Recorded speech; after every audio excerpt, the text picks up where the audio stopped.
sueños. Amigos y amigas del podcast Cuéntame tus sueños, ¿cómo están? Hoy contamos con la presencia de la doctora Dulce María Sauri.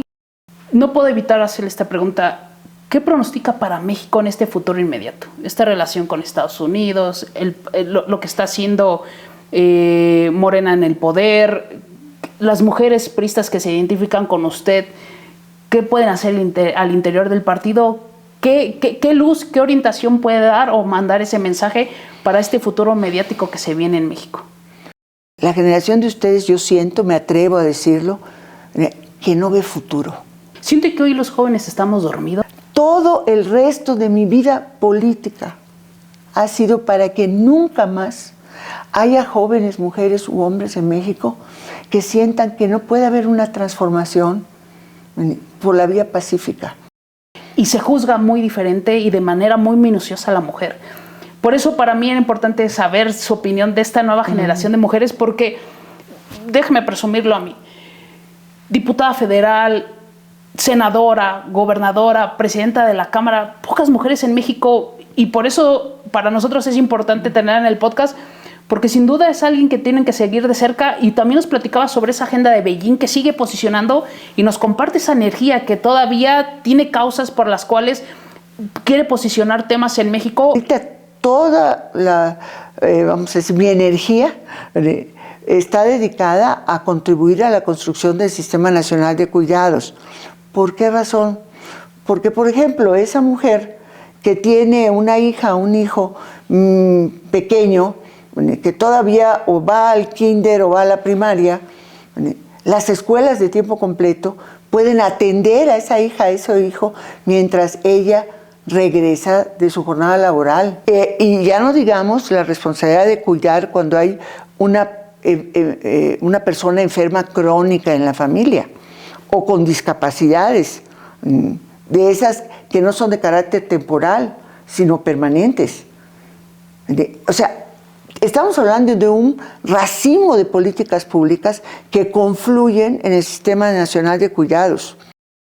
Pues solamente decir que lo más valioso que tenemos las personas en general y las mujeres en especial es la paz con una misma. Entonces, para mí es un referente de vida, ¿no? Si puedo vivir con esto, lo hago. Si no puedo vivir, no lo hago. Cueste lo que cueste. Es que estamos platicando con una de las mujeres mexicanas que sí han abierto brecha para que muchas mujeres fueran llegando en la parte legislativa. Cuéntame tus sueños. Amigos y amigas del podcast Cuéntame tus sueños, ¿cómo están? Hoy contamos con la presencia de la doctora Dulce María Sauri. ¿Cómo está? Buenas tardes. Muy buenas tardes y mucho gusto de estar con ustedes compartiendo sueños y esperanzas. Como es típico en este podcast, ¿quién es la doctora Dulce María Sauri? Bueno, primero déjeme decir algo que creo que compartimos, que fue un momento muy importante de septiembre de 2020. Concluía la presidencia de la mesa directiva de la Cámara de Diputados de la diputada Laura Rojas. Sí. Y yo había sido electa como presidenta para el último año de la legislatura 64, que fue la que compartimos. Y para mí hay una fotografía icónica en que está Laura y yo estamos compartiendo pues un abrazo de puños, porque recordemos que estábamos en pandemia y no podíamos abrazarnos. Entonces es un abrazo de puños, que además es una fotografía que da una sensación de poder femenino muy, muy relevante en la máxima tribuna del Congreso mexicano, que es la de la Cámara de Diputados. Entonces, digamos que fue el prólogo a lo que vendría después una campaña en que las dos candidaturas más fuertes para la presidencia de la República eran de mujeres, y luego una mujer presidenta. Y yo tengo que decirlo porque para mí, en lo personal, fue un orgullo ver a la presidenta Sheinbaum dando el grito de la independencia de México el pasado 15 de septiembre. Dicho todo esto, ahora sí voy a quién soy. Soy una mujer yucateca que nació en Mérida, Yucatán, hace 74 años, el 14 de agosto de 1951, que soy madre de 3, una mujer y 2 hombres, abuela de 6, 5 niñas y un niño, esposa de hace casi 54 años, con la misma pareja, y que, digamos, empecé mi actividad en la vida pública a una etapa relativamente temprana. Y podríamos decir que en forma muy convencional para aquellos años, o sea, yo soy de la generación que fui joven, terminando la década de 1960, empezando la década o durante la década de 1970, que fue una etapa en la vida del mundo, pero particularmente de las mujeres, de grandes transformaciones. Yo no debía haber estudiado una carrera. Eran pocas las mujeres que terminaban la preparatoria y se iban a estudiar. Licenciada en Sociología, ¿verdad? Sí, pero hubo otro elemento adicional que me creó condición especial. Sociología no había en Mérida, en la Universidad de Yucatán no existía. Yo me fui a estudiar a la Ciudad de México. Me vine cuando acababa de cumplir 18 años, acababa de concluir el movimiento estudiantil del 68 y la única condición que me pusieron mis padres fue: no te inscribes en la UNAM. Y fui a la Iberoamericana con toda la intención, que lo cumplí, de inscribirme después en la UNAM. Sin embargo, sí quisiera decir algo que para mí es muy significativo de esa etapa, ¿no?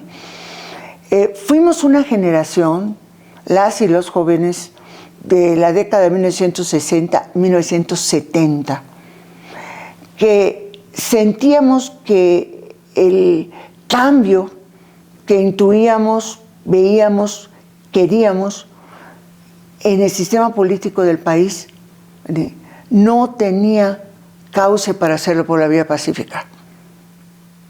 El 23 de septiembre se cumplen 60 años del asalto al cuartel Madera en Chihuahua, que es muy significativo en términos de un grupo de jóvenes, principalmente estudiantes, que se enfrenta a un desalzamiento del ejército mexicano en la población de Madera, y que marca, digamos, un parteaguas en lo que después sería el movimiento armado urbano popular, que hizo que toda una generación de jóvenes tomara la opción de las armas. Todo el resto de mi vida política ha sido para que nunca más haya jóvenes, mujeres u hombres en México que sientan que no puede haber una transformación por la vía pacífica. ¿Siente que hoy los jóvenes estamos dormidos en ese sentido? No, yo creo que hay una realidad distinta que están viviendo los jóvenes de esta generación, o lo que ahora se llaman generación Z, a la que vivimos nosotros. Nuestra generación tuvo una realidad diferente. Logramos construir alternativas de no solamente de transformación económica del país, de dar opciones de educación, de salud, etcétera, etcétera, mejores, nunca perfectas, para que las y los jóvenes tuvieran cada vez más oportunidades. Pero la realidad que están enfrentando ustedes es distinta a la nuestra. Nosotros luchábamos en el presente porque queríamos un futuro. La generación de ustedes, yo siento, me atrevo a decirlo, que no ve futuro. Por lo tanto, es una generación que vive el presente. Y para las personas que nos sintonizan en YouTube, en Meta, en Instagram, en TikTok, pues la verdad es que estamos platicando con una de las mujeres mexicanas que sí han abierto brecha para que muchas mujeres fueran llegando en la parte legislativa. También presumir de las mujeres que encabezó al PRI en el 1999-2000. Entré en 1999 y concluí en la presidencia del partido en marzo de 2002. O sea, me tocó uno de los momentos más duros que ha vivido el PRI cuando fue derrotado en la elección presidencial del año 2000. Era la primera vez, y como toda primera vez fue enormemente complicada. Y para las personas que nos están viendo, pues llegar al partido una mujer, yo no vi como alguna antecesora que encabezara el PRI. Sí, ¿cómo no? María de los Ángeles Moreno fue la primera mujer que presidió el Comité Ejecutivo Nacional del PRI, solamente que María de los Ángeles lo hizo de diciembre de 1994 a agosto de 95, un lapso, vamos a decir, relativamente corto. Yo fui la segunda mujer que entró a la presidencia del partido. Y lo que quiero dar a entender con esto, que no era nada fácil, ¿no? El nivel de competencia. Definitivamente no. ¿A qué cree que se le fueron abriendo las puertas para esas encomiendas tan importantes cuando la verdad es que no había muchos espacios para las mujeres? Bueno, lo que pasa es que abrir espacios en la vida pública en general, no solo en la vida política, sino también en los distintos ámbitos de la actividad económica, por ejemplo, de la educación, etcétera, ha sido un proceso gradual y complejo, pero que se dice, y con razón, que cuando se habla de democracia, pues lo primero que hay que ver es la participación de las mujeres. No puede haber democracia en ningún sentido si las mujeres no participan en condiciones de igualdad, que eso fue lo que muchas construimos durante muchos años. Y una de las cuestiones más importantes a resaltar es que lo que hicimos nosotras como generación fue porque otras mujeres antes hicieron lo propio.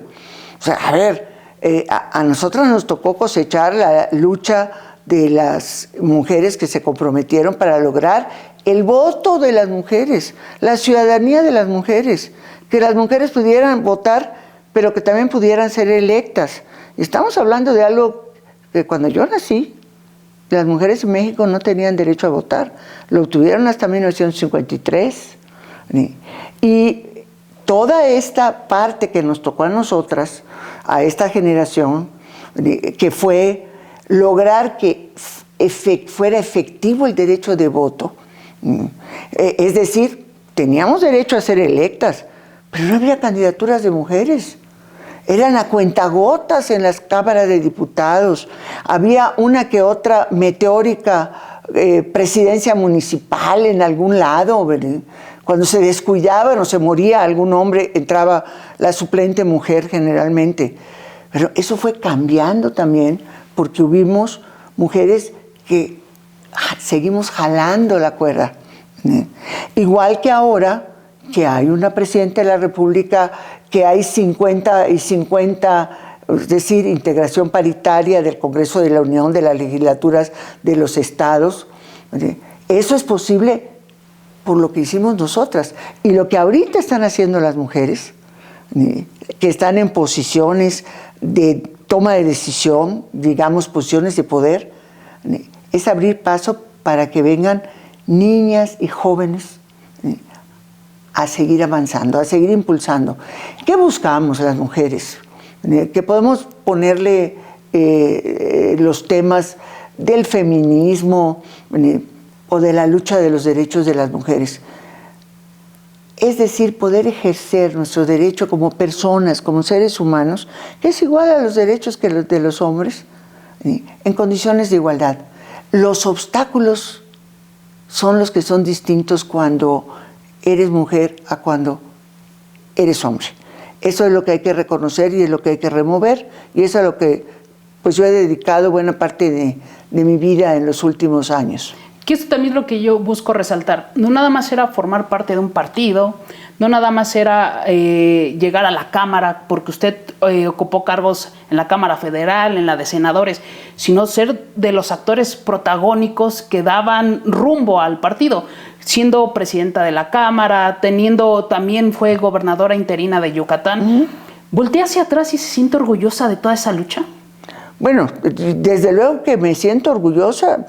Hace un momento comentaba de ver a la presidenta de México dando el grito en el balcón de Palacio Nacional, pues sí, es decir, bueno, qué bueno que ya llegamos allá. Ahora lo que me pregunto con insistencia es, muy bien, ya llegamos, ¿y ahora qué sigue?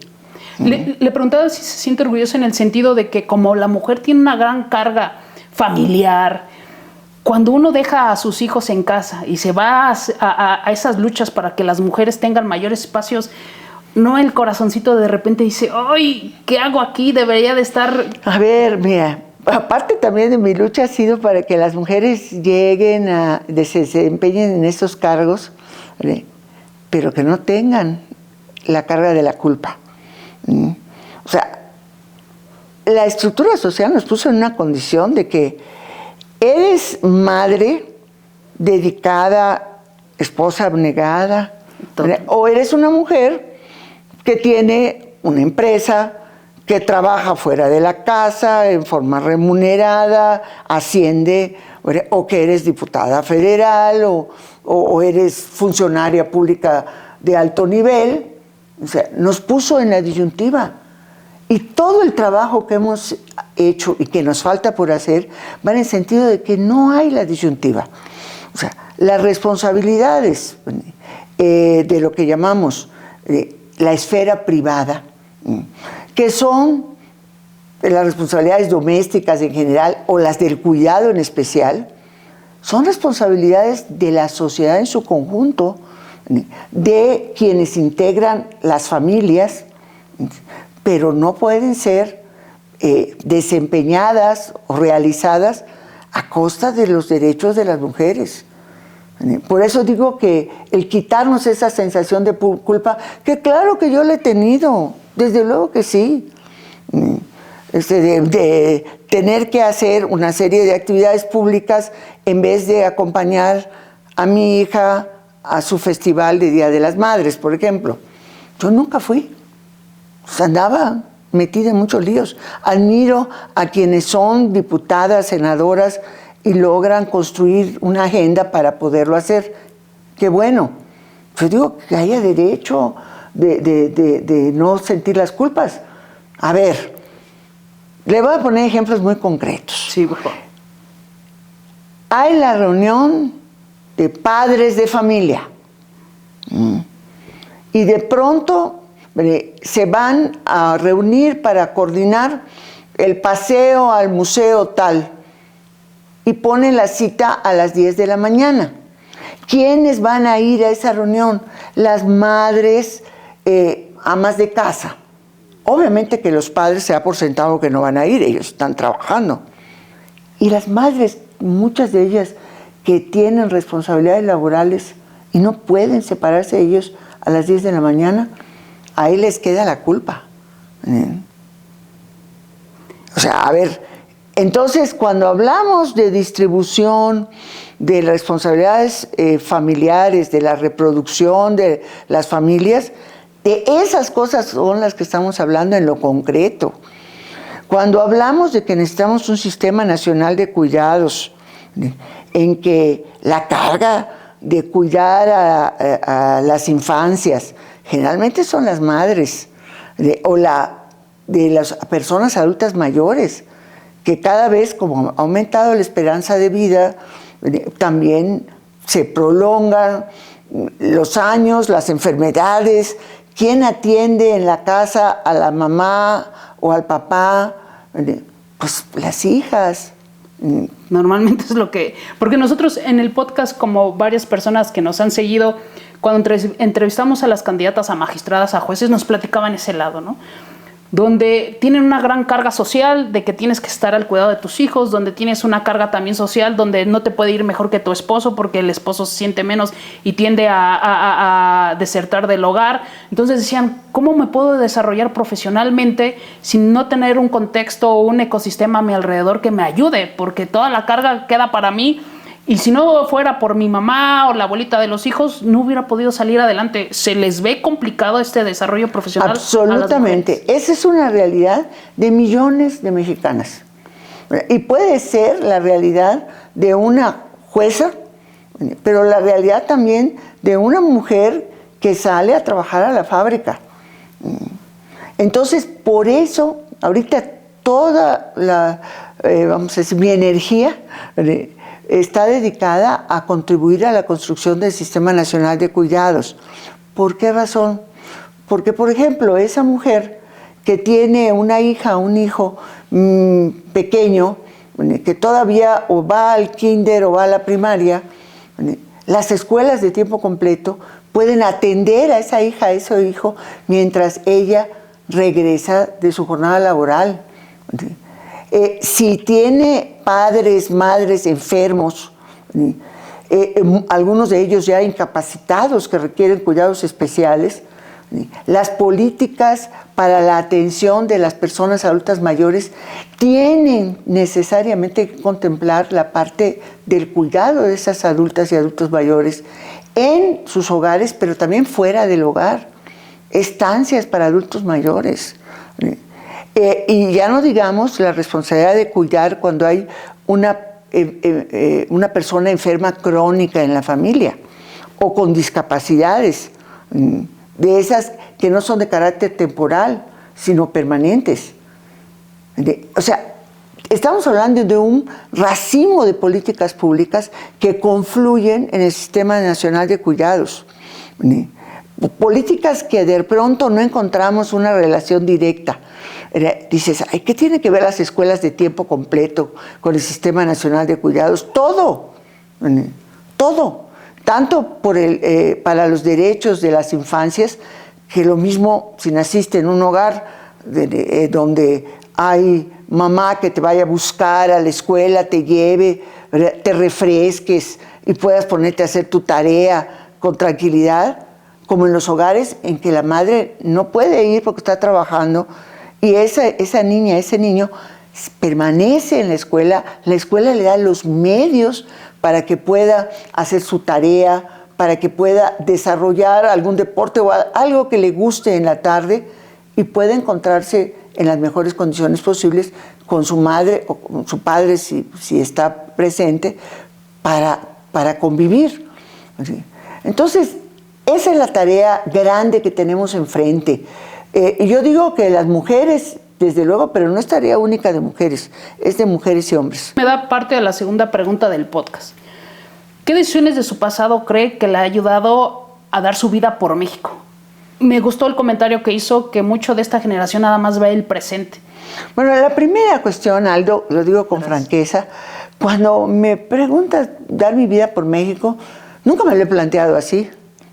Pero es cierto. A ver, además es una conclusión que yo creo que a final de cuentas no me corresponde a mí dar, ¿no? Pero, a ver, ¿qué he tratado en mis distintas responsabilidades? Enfrentando obstáculos comunes a mi generación, posiblemente en condiciones mucho más favorables, porque yo he tenido el apoyo de mi entorno familiar. Y cuando hablo de mi entorno familiar, hablo desde luego, en primer lugar, de mi compañero de vida, mi esposo, que él es un hombre muy seguro de sí mismo, que el hecho de que yo haya desarrollado una vida pública con esta serie de cargos y responsabilidades muy visibles en un momento dado, no menguó nunca su seguridad en sí mismo, ni la calidad de la relación entre él y yo, que eso es muy difícil de construir en una pareja, lo reconozco.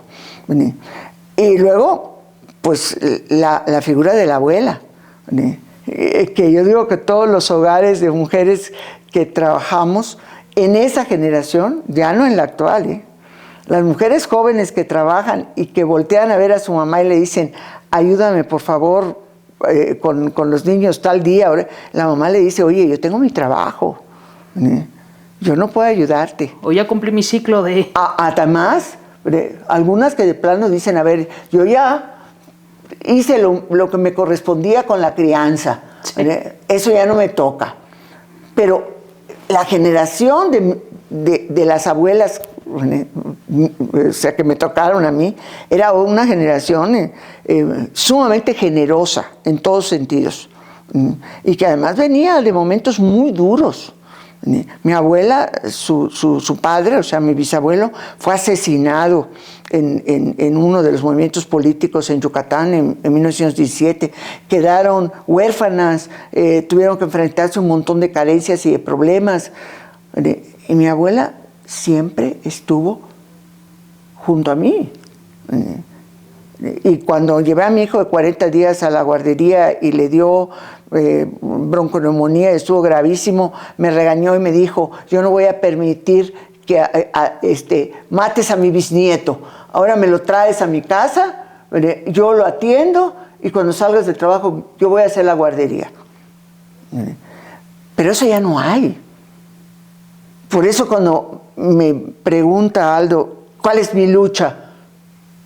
Pues precisamente para eso, para que el sistema de cuidados permita que esas mujeres ejerzan su derecho al trabajo, su derecho a la educación y un derecho que en la vida de las mujeres está muy olvidado, que es el derecho al descanso, el derecho al ocio. Voy a hacer una pregunta que en ocasiones me pone como una situación machista o misógina. ¿Cree que las mujeres hoy en día están, las que tienen la oportunidad con algunas encomiendas públicas, están gobernando a lo que demanda México o dejan mucho que desear? ¿Cree que se están viendo a la altura? ¿Gobiernan mejor que los hombres? ¿Entregan mejores resultados? ¿O hay algunas deficiencias que como usted como mujer podría decir, oigan, se necesita que tomen? A ver, déjame ponerlo muy sencillo. Como dice el refrán, de todo hay en la viña del Señor. Pero de todo hay, cuando hablamos de los hombres como de las mujeres. Sí. Ni la condición de mujer o la condición de género femenino te da alas de angelita, ni tampoco ser hombre te da trinche y cuernos, ¿no? O sea, yo creo que ni las mujeres son ángeles por ser mujeres, ni los hombres son malditos por ser hombres, no.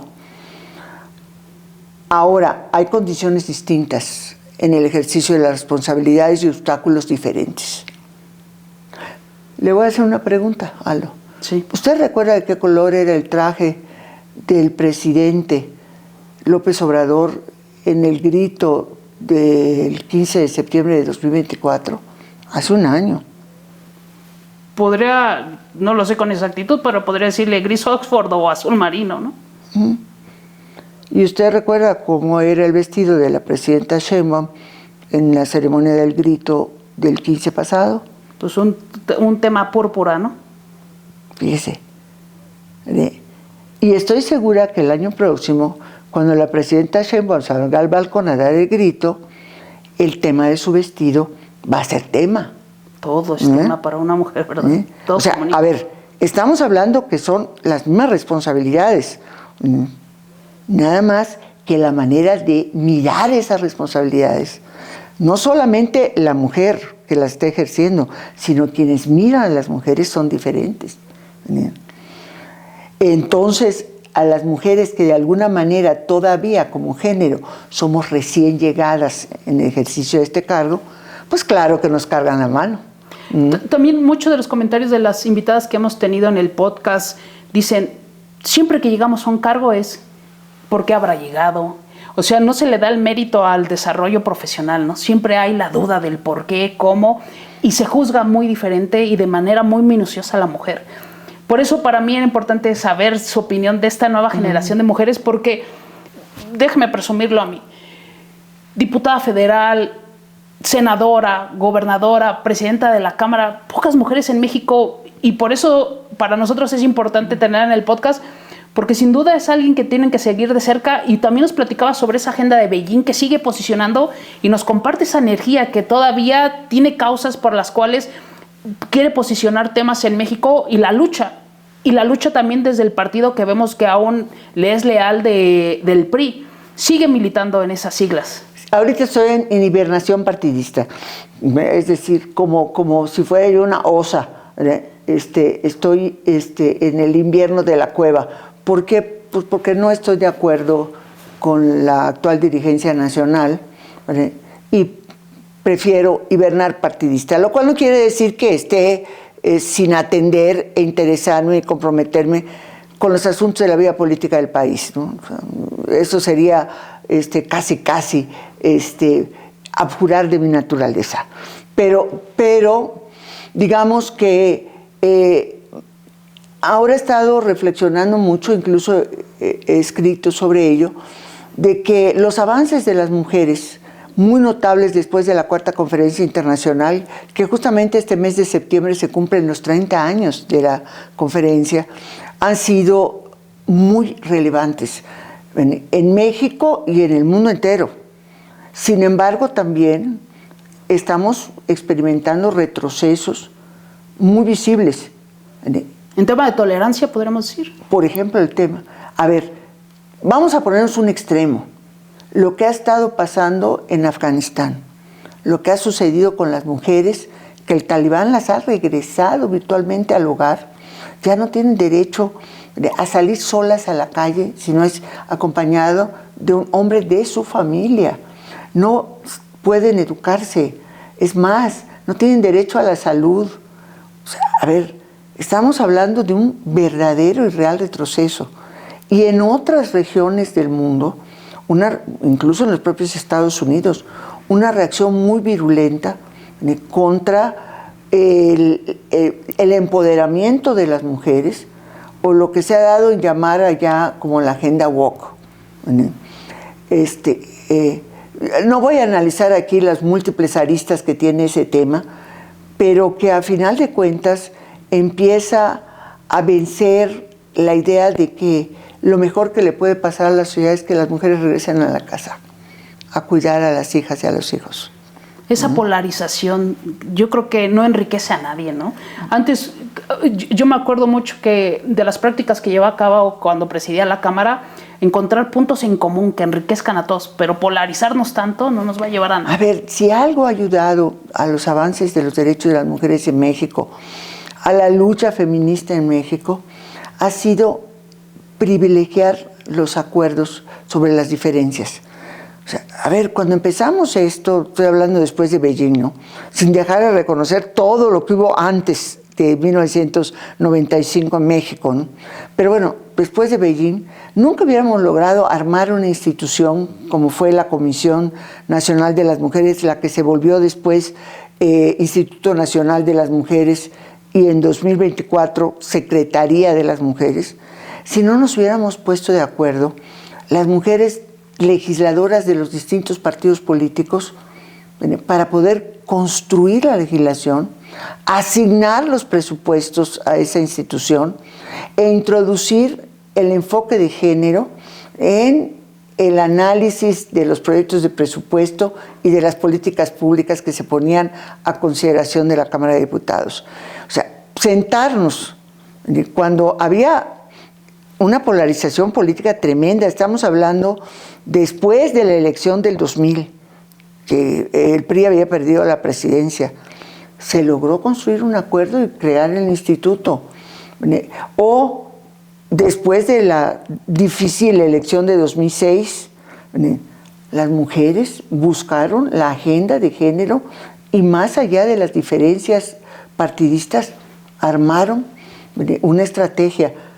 Y recientemente en la legislatura 2018-2021 tuvimos nuestro grupo plural. Lo formó la diputada Rojas, yo lo seguía en la presidencia, y cuando vino el cambio de legislatura siguió este grupo plural de mujeres de todos los partidos políticos para impulsar la agenda, pero desapareció. Desapareció. O sea, a esos retrocesos que aparentemente hacia afuera pues no se alcanzan a mirar y dices, bueno, pues qué, no, esos son embriones de retrocesos muy graves, más allá de los esfuerzos importantes que está haciendo la presidenta Sheinbaum, incluso el partido en el gobierno, para impulsar políticas. A mí me dio mucho gusto encontrar un anexo que es del Sistema Nacional de Cuidados, creo que es el anexo 31, en el proyecto de presupuesto de egresos. Claro, no dejo de reconocer que están sin orden y concierto sacados programas de distintas dependencias, pero sin que haya una estrategia de carácter integral. Pero bueno, también me digo, por algo se empieza, sí, y lo celebro. Pero el ambiente, es mi modesta opinión, en las cámaras de diputados y senadoras actualmente no ayuda en absoluto a que haya avances efectivos en este camino por ese nivel de polarización. No puedo evitar hacerle esta pregunta. ¿Qué pronostica para México en este futuro inmediato? Esta relación con Estados Unidos, lo que está haciendo Morena en el poder, las mujeres priistas que se identifican con usted, ¿qué pueden hacer al interior del partido? ¿Qué luz, qué orientación puede dar o mandar ese mensaje para este futuro mediático que se viene en México? Bueno, la primera y muy importante cuestión es que tener muy claro el nivel de incertidumbre que se está viviendo en el mundo y desde luego en México también. Quizá el mayor costo del sexenio pasado fue el desmantelamiento de instituciones, porque a final de cuentas lo que nos ha defendido como país frente a situaciones enormemente difíciles que hemos tenido en distintos momentos de la historia reciente de México han sido precisamente las instituciones. Esas instituciones que están lastimadas o de plano desaparecieron. O sea, cuando hablamos de la desaparición de contrapesos en el país, estamos hablando de que buena parte de los órganos constitucionales autónomos que fueron conformados por el Estado mexicano para evitar los excesos y transparentar las acciones del gobierno, pues ya no existen. Estamos viendo incluso el surgimiento de nuevas estructuras institucionales que son trajes diseñados para personas. Pero ¿qué pasa si esa persona que en algún momento va a tener que terminar su cargo se va? Son instituciones creadas realmente para que funcionen en democracia. Me refiero muy concretamente a todas las nuevas atribuciones que hay en materia de seguridad pública, de inteligencia nacional. Qué bueno, yo confío en lo personal mucho en Omar García Harfuch, pero no se va a quedar eternamente, pero las funciones ahí están. ¿Quién va a llegar? O sea, las instituciones que ha estado creando este gobierno no garantizan, vamos a decir, la estabilidad en un régimen democrático. Esa es una gran preocupación. Ahora, ¿qué podemos hacer las mujeres? Bueno, igual que los hombres, ese es un llamado a todos. Luchar por preservar las bases de la democracia en México. ¿Verdad? Porque si se establece un régimen político en que se combata la pluralidad, en que la diversidad sea razón de la exclusión, en que ya no haya posibilidad de la disidencia, o acabar a quien no piensa, ¿cómo se dice ahora? Escrachar a quien no piensa como yo. Entonces el país está en grave riesgo, No podemos enfrentar las amenazas externas si no hay unidad al interior. Y unidad, una y otra vez le hemos dicho, no es unanimidad, es la capacidad de ponernos de acuerdo en lo fundamental. Ya lo decían los hombres, que no había mujeres de la Reforma, estoy hablando de 1857, unidad en lo fundamental. Eso es lo que tenemos que recuperar. Y las mujeres sí tenemos una mirada distinta sobre el poder. Yo creo que estamos empezando a atisbarlo en la presidencia de Claudia Sheinbaum. No quiero decir más porque a golpes de decepciones he estado bastante errática en mis pronósticos últimos, ¿no? Pero de repente en algún tiempo podríamos hablar de la mirada de la mujer en el poder, que sí es distinta. Y como le prometimos a la audiencia que nos sintoniza, conocer ese lado muy humano de usted. Platicábamos antes de grabar que ante tanta encomienda de trabajo, con tantísimo estrés, ¿dónde encontraba ese refugio? Donde usted no se perdía esos filtros, donde lograba depurar toda la información que tenía, libros que nos recomiende, música, para las mujeres que con usted se identifican y digan, este libro puede ser que cuando lo leas le des otro enfoque a tu vida diaria, cuando las situaciones están complicadas, cuando iba en el coche o en el traslado haciendo ejercicio, ¿qué canción puede decir? Escúchala, esa te va a dar paz. Ese lado humano nos gustaría conocerlo, que nos los pudiera compartir. A ver, voy a decir algo del final de esta última gestión en la Cámara de Diputados. Empecé en 2018, concluí el 31 de agosto de 2021. En ese lapso subí 28 kilos. La mitad de esos kilos en los 2 primeros años y la otra mitad en el último año cuando estaba yo en la presidencia de la mesa. Que si fue el estrés, porque yo muchas veces salía de la Cámara a la 1 de la mañana, 2 de la mañana, venía a dormir un rato y sí me traía una torta. Pero una torta a las 2 de la mañana, desorden las comidas, bueno. Entonces, cuando terminé, mi propósito fundamental fue recuperar mi cuerpo. ¿Por qué? No es un problema de estética, es un problema de salud, que me hizo crisis cuando vi que ni siquiera me podía inclinar a ponerme los calcetines.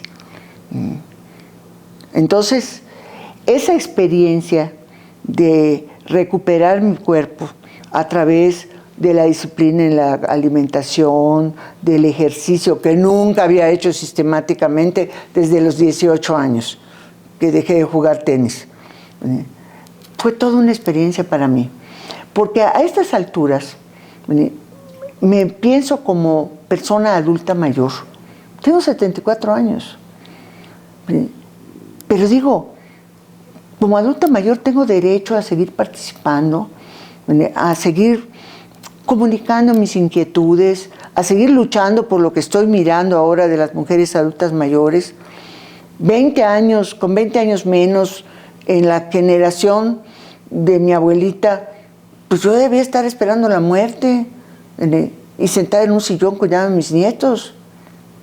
Pero somos millones de mujeres que estamos viviendo, yo le digo, la senescencia, una nueva categoría. Así como se inventó la de la adolescencia para tratar de explicar el tránsito de la niñez a la adultez, ahora tenemos que inventar esa categoría de hombres y mujeres senescentes.